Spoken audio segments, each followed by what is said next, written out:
காட்டையே ஆட்டி வைத்து ராணியாக வலம் வந்த ஏரோஹெட் புலியின் கடைசி நொடிகள்.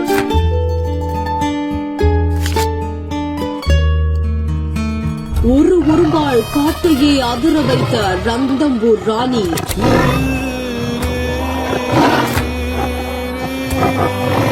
முதலையே வேட்டையாடிய இந்த ரந்தம்பூர் ராணி எலும்பும் தோளுமாக மாற என்ன காரணம்? காட்டையே ஆட்சி செய்து வந்த இந்த புலிக்கு என்னதான் ஆச்சு? உலக புகழ்பெற்ற ஏரோஹெட் புலியின் கடைசி நிமிடங்கள்.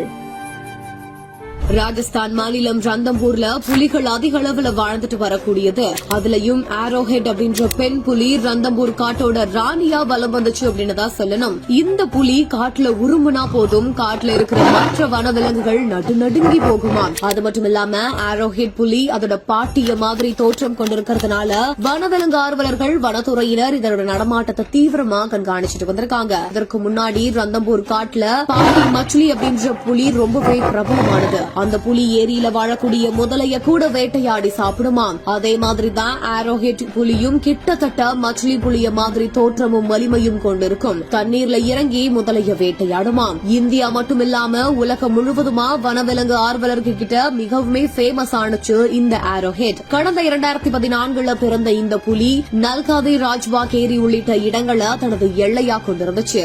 4 முறை தாயான இந்த புலி தனது வாழ்நாள்ல 10 புலிக்குட்டிகளை பெற்றிருக்குதாம். அதுல 6 புலிகள் இன்னுமுமே ரந்தம்பூர் வனப்பகுதியிலே தான் வாழ்ந்துட்டு வராங்களாம். ரந்தம்பூரின் ராணி அப்படின்னு அனைவருமே இந்த புலியை அழைப்பார்கள். இந்த நிலையில தான் ஏரோஹெட் மூளை கட்டினால் அவதிப்பட்டு வந்த நிலையில கடந்த 19ஆம் தேதி தனது 11வது வயதுல உயிரை இழந்திருக்குது.